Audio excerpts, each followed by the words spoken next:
Greetings, medical wildcats. I'm Joseph Guggenheim. I'm a 1972 alum of the medical school, and today's presentation is on the second part of the evolution of our school. The first part being when it was just being formed in the medical department of Lint University, and the second part is when it was went by the name of Chicago Medical College. There was actually only a 2-year period when it was not affiliated with a university. But from 1868 until 1906 is the period when it was known as Chicago Medical College. 2 months ago, I spoke about the evolution of medical education in the United States, but just as a brief review, mid-19th century medical education in the United States was inferior to that in the colonial period and also to European medical education. In 1837, Daniel Brainerd came from New York to Chicago and applied for a charter for a new medical school named Rush. This was named after the signer of the Declaration of Independence, Benjamin Rush. Classes did not actually begin until 1843. In 1849, Nathan Smith Davis moved from New York to Chicago to join the Rush faculty. The next year, in 1850, John Evans, who was the chief of OB at Rush, met with 8 fellow Methodists in the second floor office above a hardware store in downtown Chicago to form a new university in the Chicago area, which became Northwestern. Evans and Davis, both were on the Rush faculty, believed that there was no need for another medical school in Chicago. In 1859, Davis resigned from the Rush faculty over arguments about curriculum reform. It is said that a revolution in American medical education began with the meeting of 3 men on the Rush Street Bridge, Dr. Nathan Smith Davis, Edmund Andrews, and Hosmer Johnson. We don't know the exact date of the meeting.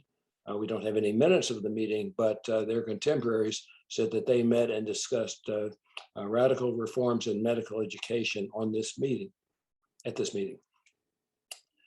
We do have minutes and dates of later meetings. In March 12th, 1859, these 4 doctors met in the office of Doctors Rudder and Isham, and the purpose was to organize a medical department for a new university, Lint University.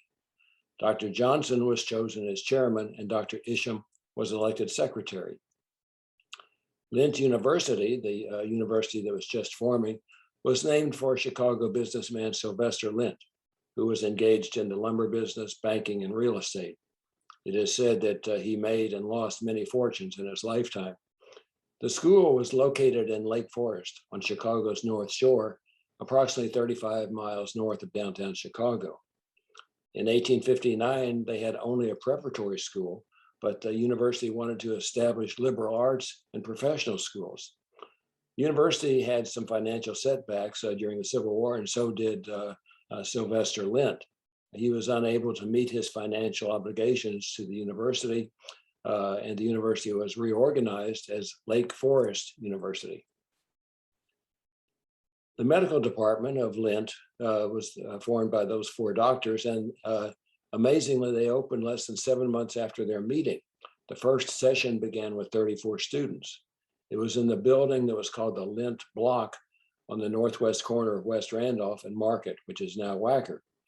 The picture says the northeast corner, but most sources say it was the northwest corner.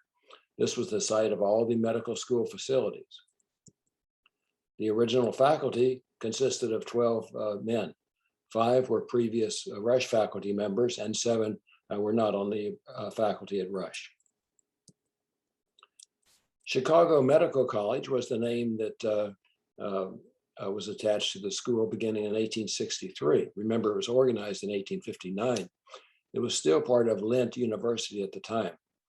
The actual termination of CMC's affiliation with Lake Forest University occurred in 1868. And as I said, the first building was at the Lint Block. The second medical school building was at State Street and 22nd Street. This was a previously occupied building. Dr. Davis was assumed the presidency of the college and later became the dean until 1898. Mercy Hospital moved nearby. Interestingly, we do not have any photographs of that building, perhaps due to the fact that they may have been destroyed in the Great Fire of 1871. We do know that it was the reconstruction of an existing three-story building. It was described as new and elegant. The faculty agreed to donate their lecture fees for a building fund. The third building of the new medical school, the CMC, was at Prairie Avenue and 26th Street, adjacent to Mercy Hospital and Women's Hospital Medical College. This location is important because Chicago Medical College avoided any damage in the fire of 1871, whereas Rush was completely demolished by the fire, and the students took courses with the Chicago Medical College until their facility could be rebuilt. This facility was described as elegant when it was built, but the lab and the outpatient facilities were rapidly outgrown. Dissecting rooms were built in 1878, and they were cooled by tons of ice with a double wall of logs. These logs became moldy and smelled bad, and some students were said to began to use tobacco in order to endure the odor. The fourth building was opened in 1893, and that was on Dearborn Street between 24th and 25th Street. It was considered state-of-the-art, like the previous buildings. It was adjacent to one of the Wesley Hospital facilities. The floor of the anatomy lab was on the 5th floor, and the chemistry lab was on the 4th floor. The floor of the anatomy lab was asphalt at the insistence of the chemistry professor on the 4th floor. He did not want the drippings from the anatomy specimens to come through the ceiling. So he had asphalt installed. The asphalt became soft during the warm weather, and the cadaver crypts would sink into the asphalt and had to be repositioned on the level floor every year when the weather turned cool. The stairways and floors were wooden and were considered a fire hazard. So the students had to have fire drills. The anatomy professor told the students to make sure they saved all the anatomy specimens. So it is said that some of the students carried their cadaver down the outside fire escapes by the head and feet. Patients were transported back and forth between the buildings outdoors, one of the problems with this facility.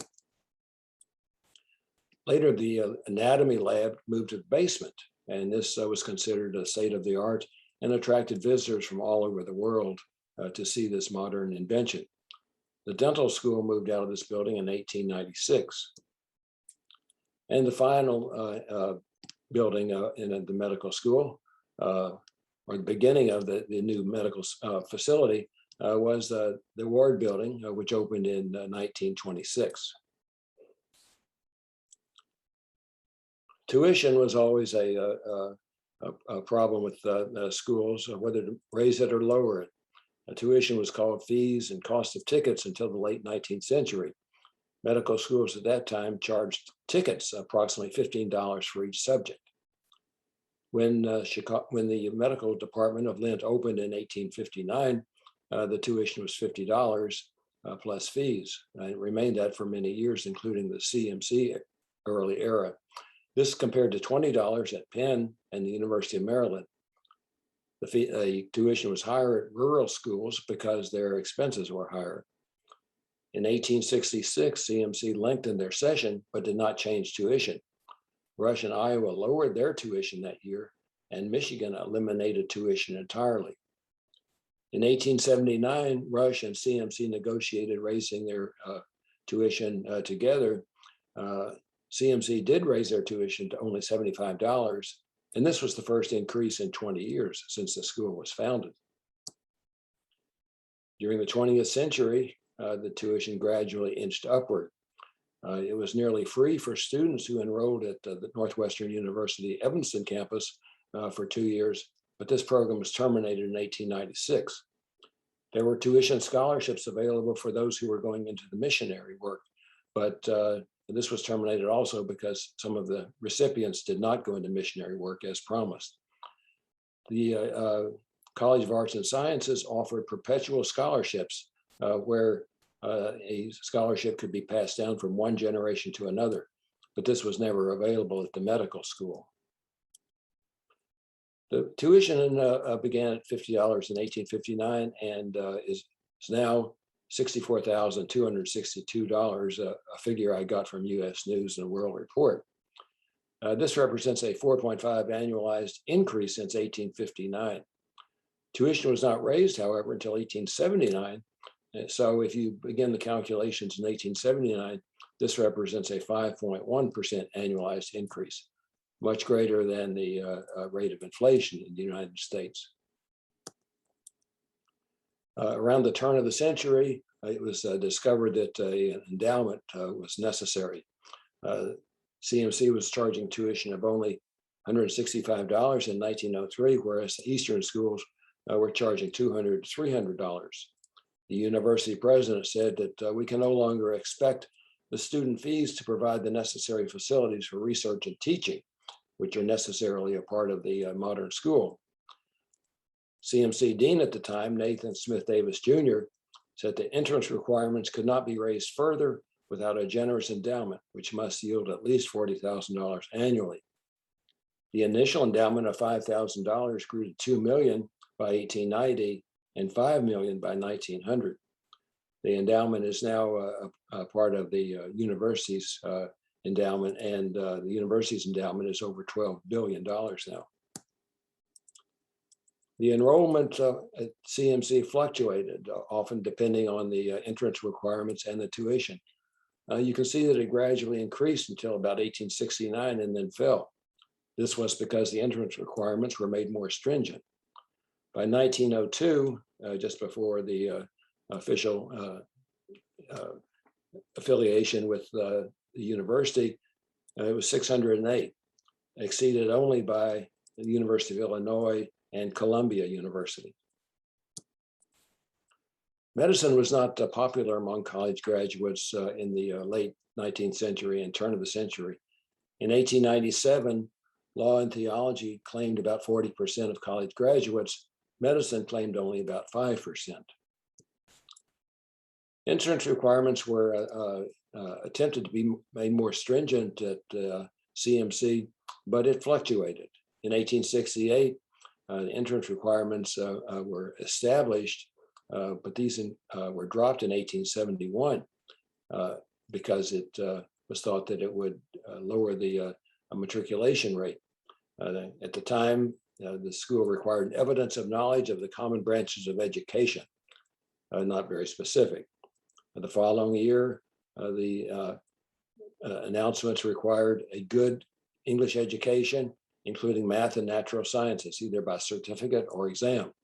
That caused a temporary decline in the enrollment. In 1877, entrance requirements were reestablished. By 1887, 23% of the matriculants had a college degree, compared to 5% at Rush and 65% at Harvard. 23%, however, was greater than most of the medical schools in the United States. 1888, a diploma from a recognized high school or college, or passing an exam on English, arithmetic, geography, and a choice of either Latin, German, or physics were the requirements. In 1889, a high school diploma was required, and courses in English, mathematics, and physics and Latin were specified and stipulated, but this was not really enforced very much. There was little change for 2 decades. In 1892, the medical school required 2 years of medical preparatory courses. If it was done at the College of Liberal Arts in Evanston, the students could receive a bachelor and medical degree in 6 years. In 1893, Hopkins began to require a baccalaureate degree. In 1896, prospective CMC students were advised to pursue courses in physics, biology, zoology, botany, chemistry, and German. How much this was actually enforced, we do not know. In 1904, only 3 of the United States and Canadian medical schools required more than a high school degree, which was recommended by the American Association of Medical Colleges. In 1908, just after the official affiliation with the university. 1 year of college was required. In 1911, 2 years of college. Curriculum reform was perhaps the basis for the formation of the new medical school. It is said that Nathan Smith Davis may have initiated reform, but actually John Morgan in the 18th century was recommending at least a preliminary education and graded studies, meaning that students each year would receive different lectures. Davis presented his recommendations at the AMA meeting in 1847. He recommended extension of an annual term, graded lectures for junior and senior students, different lectures at each level, 3 annual courses, meaning 3 years, dissection and hospital clinical instruction. These recommendations were also endorsed by a convention which was convened in Cincinnati in 1867. In 1868, the instruction was increased from 5 to 6 months, and the curriculum extended from 2 to 3 years. Harvard did not begin a 3-year curriculum until 1871, but at the time that CMC increased theirs to 3 years, the term was 9 months at Harvard. At CMC, the first year was solely scientific subjects. The second year was a combination of basic sciences supplemented by clinical instruction in the hospital. And the final 3rd year was clinical subjects with hospital instruction. Repetitive lectures were replaced by a graded curriculum. Until that point, the students each year heard the same lectures. Perhaps this was due to a shortage of textbooks. It was certainly financially advantageous to the school to repeat the same lectures. It was said that repetition fixed knowledge in the mind, which defended this practice.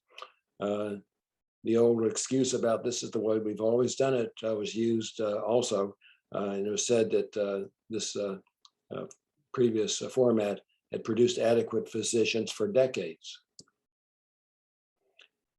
In 1868, CMC adopted a graded and lengthened curriculum, required attendance, daily quizzes, final exams, and hospital instruction. In 1880, a 4-year curriculum was introduced but not required. In 1892, the 4-year course was required, and as expected, the first-year enrollment fell. In 1896, the executive committee of the medical school recommended adding more lab work in anatomy, chemistry, pathology, and pharmacology. In 1892, the requirement for a thesis was dropped. The session was increased to 8 months in 1894, 8.5 months the following year. And in 1896, the session was divided into 2 semesters, which allowed for more frequent exams. The previous grading system 1 through 10 was replaced by A through F. Dissection was required from the beginning at Chicago Medical College. In 1879, the announcement said that dissection of at least 3 parts was required. In 1893, the announcement said the dissection of a median half of the body was required. The dissection followed the practice at the University of Michigan of not starting dissection until the cold weather in order to minimize the odor. Dissection was usually carried on at night between 7 and 10 p.m. under dim gas lights until the new building at Dearborn Street was occupied. As an aside, one of the anatomy faculty members, Dr. Robert Ray, pointed out that Rembrandt's anatomy lesson at The Hague showed the flexor muscles originating on the wrong side of the forearm. They originate in the middle of the forearm in the painting, whereas they should be more on the ulnar side. The affiliation with Northwestern University was begun only 2 years after leaving Lint University. In 1869, Dr. Davis and Northwestern President Ernestus Haven began a dialogue about joining the 2 schools. Haven believed that a medical education program was a desirable field. the faculty agreed in 1870. Chicago Medical College became the medical department of Northwestern University, but would continue with its own corporate name, manage its finances, and control faculty and degrees. So there was very little change except in name. It was thought that affiliation with the university, originally Lint and now Northwestern, added prestige to CMC. And as I said before, there was only a 2-year period when the CMC was not affiliated with one university or the other. In 1892, the Women's Medical College was taken over by Northwestern and renamed Northwestern University Women's Medical School. In 1890, Henry Wade Rogers, the first non-theologian to become university president, wanted to bring all schools under a single board of control. The next year, a contract between CMC and Northwestern was signed, but there were few changes. Rogers inquired about joining CMC and the Women's Medical School in order to start a co-ed facility. This was discussed by the faculty, but was rejected 15-5 in a vote. In 1902, Northwestern abruptly closed the Women's Medical School. And on June 16, 1906, the union was complete. The papers were signed, and the name Chicago Medical College was dropped. The medical school officially became Northwestern University Medical School, and thus began the modern era, resulting in a move to the Streeterville campus in 1926. Well, let's get together again next month, virtually. And in the meantime, stay safe, stay healthy, and stay connected.